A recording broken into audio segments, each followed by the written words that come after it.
Gutsy, you've occasionally described games that you like as being post-punk in their aesthetics or design sensibilities, such as Pizza Tower in your video about the Game Awards, but what do you actually mean when you say post-punk? Good question. Me speaking in voice of hypothetical listener. I'm pretty sure I'm the only person I've heard using that word in that context, so I should probably clarify. Post-punk, right, is something that comes after or post-punk.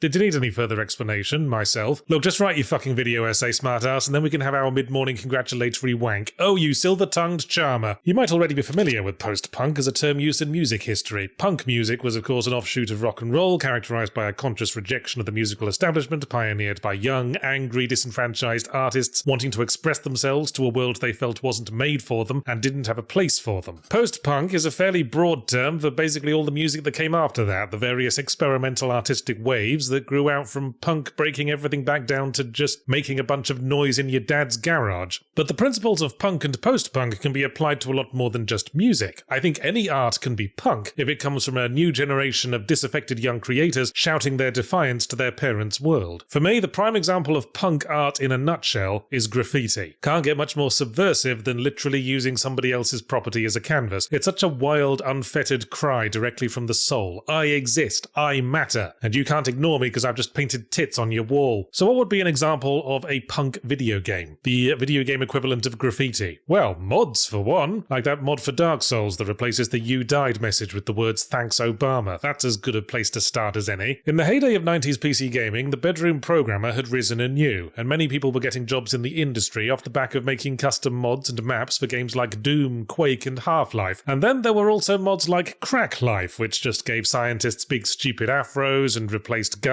with penises and sound effects with memes. I'm endlessly fascinated by such things. Half-Life's a great game, but it also represented the face of old money establishment game creation at the time, and there was something all the more hilarious about these irreverent mods shitting all over its dignity. I myself at one time enjoyed downloading tools to hack into old Sierra adventure games like King's Quest and Leisure Suit Larry, at first to see what the latter looked like if you removed the censor bars, but then I'd start changing the text and some of the sprites into non-sequitur gags, and I can't really articulate why I felt moved to do this, except that it was funny to think of how much it would annoy Roberta Williams. Kissing cousin to the joke mod in the age of streaming video is the joke machinima, and the availability of tools like Gary's Mod and Source Filmmaker has ensured that the cast of Team Fortress 2 have been put through every indignity under the sun, with torrents of surreal anarchic comedy videos on YouTube like Heavy is Dead. But then just last year, a video titled Emesis Blue appeared on the Fortress Films channel. It's a near 2-hour-long Source Filmmaker movie in which TF2 characters descend into a world of surreal psychological horror noir that's genuinely gripping. I put it on in the background out of curiosity one day and proceeded to have a very unproductive morning as my eyes were fixed to it for its entire length. And that, feather pluckers, is what post-punk is to me, if you're still holding out for a definition. It's the broadly familiar twisted into something anarchic, surreal, or satirical, until something completely new emerges on the other side. Punk art destroys what's already there, and post-punk art is what gets built on the wreckage. Now we've established that we don't have to follow the old rules. And I suppose it speaks to me so much because of my disdain for rote committee design and rigid corporately designed video games, which is not only characteristic of a capitalistic movement that negatively affects all of our lives every damn moment of every damn day, but also completely artistically bankrupt, with nothing exciting to say or express beyond "we'd quite like all of your money, please." The essence of cynicism is questioning everything that authority simply tells us to accept, and that's what punk is all about. What do you mean I can't paint tits on this wall? Who's going to stop me? Sometimes we question and discover that there's a reason certain rules are in place, but post-punk is what comes out of that process of re-evaluation. So I love anything that feels like it questions the accepted orthodoxy in either story, visuals, or gameplay design. Whether it be Edmund Macmillan coming out of the lawless Newgrounds era of online content, asking why a platform hero couldn't be a sentient cube of wet meat, or Persona 5 asking why an in-battle interface couldn't be an explosion of radiating smears rather than a neat list of options, or Undertale deconstructing the entire concept of an RPG, or Cruelty Squad defying every imaginable rule of aesthetics and game design to create something weirdly captivating in the middle. I wonder if my liking this kind of thing is something to do do with being British. The British have a much deserved reputation for being stuffy, emotionally repressed authoritarians, but with culture must come counterculture. And so there's always been a matching undercurrent of anti-authoritarian resentment there that loves to see those of high status brought down a peg or two. Thus the strong presence of punk in the 70s British music scene, the alternative comedy movement in the 80s, and in the gaming sphere, the British bedroom programmers on their Commodore 64s and ZX Spectrums in the dawn of home computing eschewed the traditional mazes and alien shooters of early video games to realize weird anarchic satirical concepts like Hover Bother, Bozo's Night Out, and Attack of the Mutant Camels, games respectively about mowing a lawn, stumbling home drunk from the pub, and an attack by some mutant camels. Oh, and hey, you know what's another first world island nation whose people have a reputation for being uptight? Japan. And I also love Japanese subversive comedy like Excel Saga and Cromartie High School, as discussed when I was talking about anime way back when. And one of my favorite Japanese game developers is of course Koichi Suda, or Suda51, creator of No More Heroes and whose work more or less embodies what I think of as post-punk. In that area, his opus in my view is still Killer 7, the game that first put him on the map as a creator. Killer 7 is the kind of thing a very ignorant person would call so random, lol. It's a mad kaleidoscope of ideas, character moments, visual chaos, and gameplay that switches between pseudo-rail shooting and weird puzzles where you have to shoot a dude's tie to make his brain pop out or something. But it's not random. There's recurring themes and motifs, a connecting plot told in rigid chapters, even if the art style for the cutscenes inexplicably changes from one to the next. I still don't really get what the story's about, and I have both played it a million times and read the companion literature that supposedly explains it. And yet, the story clearly makes sense to someone, and it still affects me emotionally. Why do I feel genuinely sad when the Killer 7 are systematically wiped out in the near endgame boss fight? Is it because we're finally losing one of the few consistent things we've been on this wild odyssey with, and now we'll never again enjoy the sight of Master Smith headbutting a bullet out of the air? None of Suda51's later work had the same effect on me. No More Heroes is okay, but as the series went on, it became slightly obnoxiously self-indulgent. The other games with his name on, Shadows of the Damned, Lollipop Chainsaw, Let It Die, feel more and more like a veneer of Suda51's aesthetic over gameplay designed more in line with standard thinking. Perhaps this illustrates the inevitable downside of post-punk, that when you look at it one way, it's the first step on the journey of an exciting punk creator becoming part of the establishment themselves, in much the way that The Simpsons went from being a subversive takedown of family sitcoms to setting the tone for them. But I wouldn't lose sleep over it. It's an unavoidable part of the cultural circle of life. The lions dying and turning into grass to feed the gazelles. There will always be new waves of creators forever pulling apart and questioning the works of the last generation. As long as game development retains its wonderfully low barrier to entry, there'll always be Pizza Towers and El Paso Elsewheres that I can look at and go, yes, there's some fat fucking gazelles on the prairie tonight.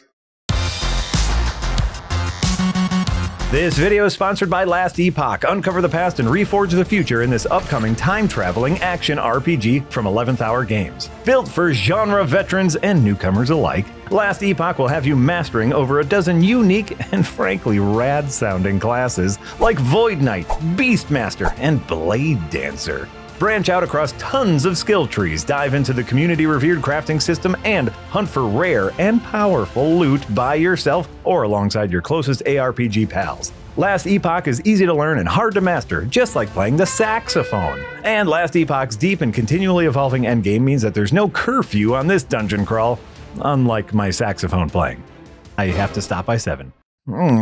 Pre-order Standard, Deluxe, or Ultimate Editions today to make sure you have access to tons of goodies like the Temporal Guardian Armor Set, pet cosmetics to spruce up your favorite companions, and of course a copy of the game itself. That's important.